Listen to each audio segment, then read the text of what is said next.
We have one more speaker before the break, and then we'll be coming up here to share a little bit about that break. So really excited to introduce one of our innovators here, Kerwin Bradley with Black Gold Farms. He's the Chief Production Officer at Black Gold Farms since 2019. He has 25 years of potato production experience working in various roles in the potato industry. So please welcome to the stage, Kerwin Bradley.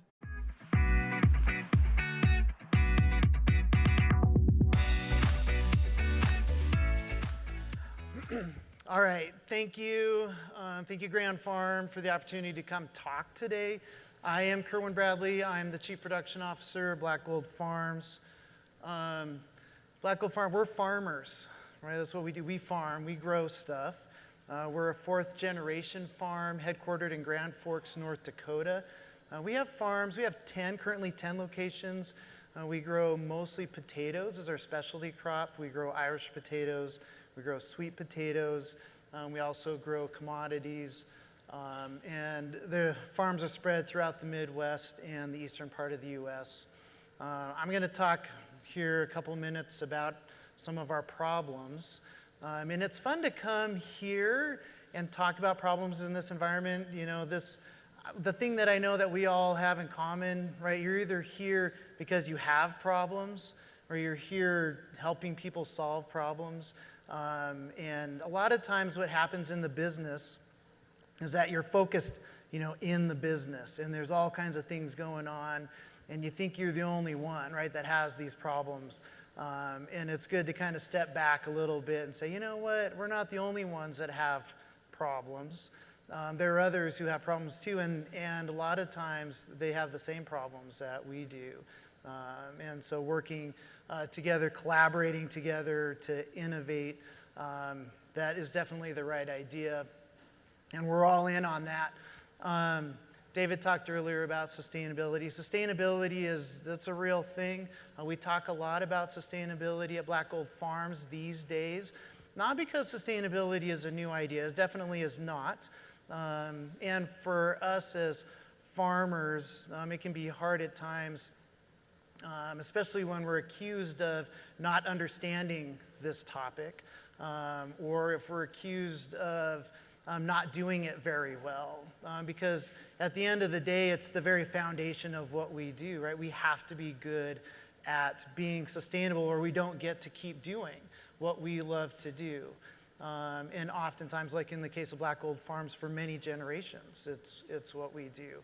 But that said, the one thing that we've had to figure out is how to communicate to others in a way that they understand what we're doing.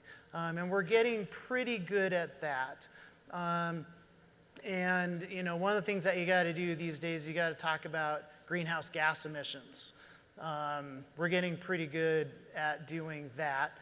Not that it's easy, but we're learning how to do it.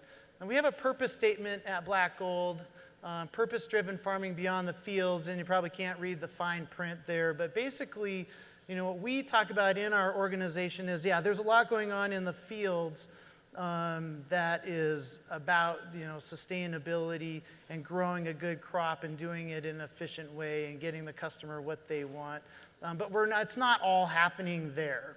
We're impacting our employees, our communities, our fellow citizens, right? So we have to have a focus on the whole package, right? Gone are the days when you used to be able to just go out into the field and grow the crop and whatever it is you're producing and put it on a truck and send it to the customer, and you get a check from the elevator or wherever the check comes from, and then you just go back and you do it again next year, right? Those days are behind us.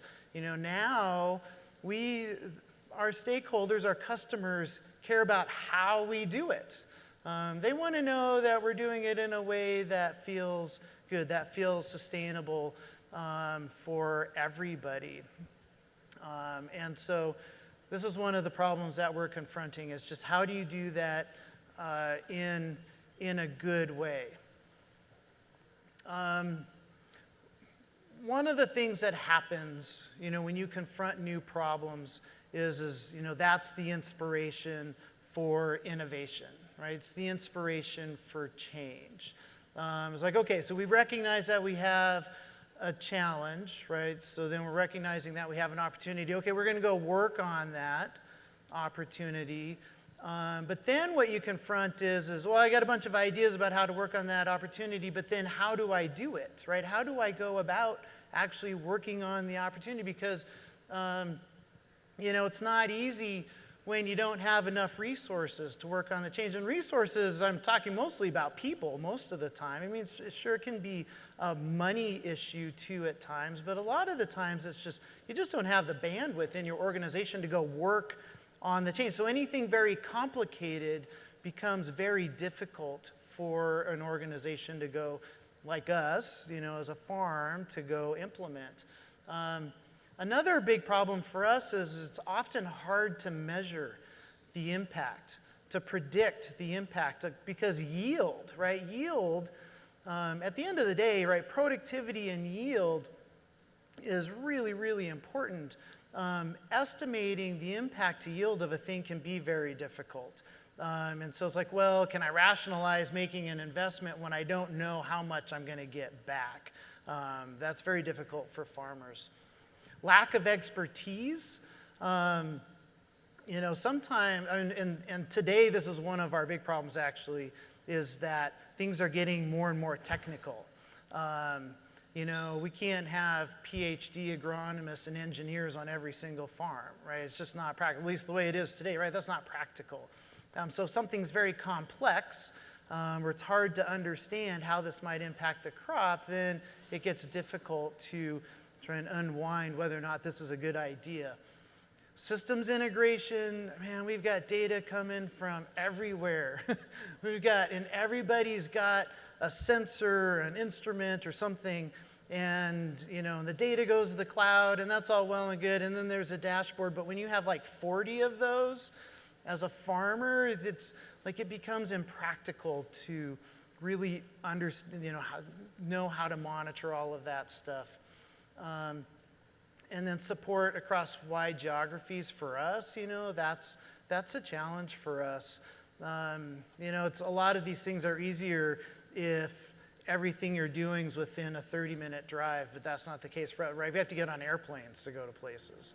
And so that the connectivity of everything we're doing becomes a lot harder.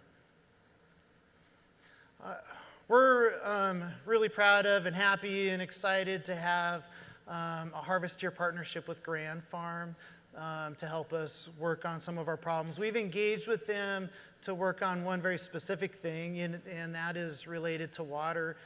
Everybody cares about water. I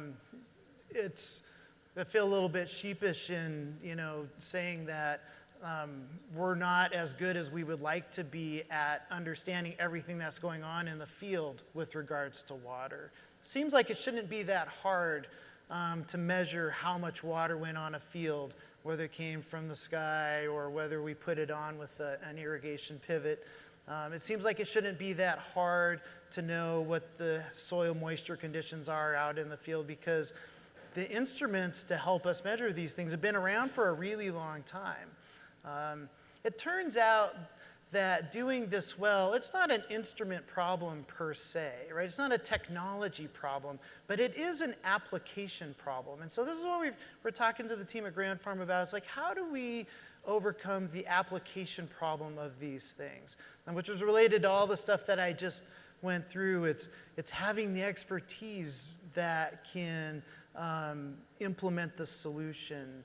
It's having the bandwidth to implement the solution. It's integrating the data, right? We need simple things, right? We need simple solutions that don't require a lot of time and extra resources on the farm that we don't have. And it doesn't matter how far apart everything is. So with that, again, my name's Kerwin Bradley.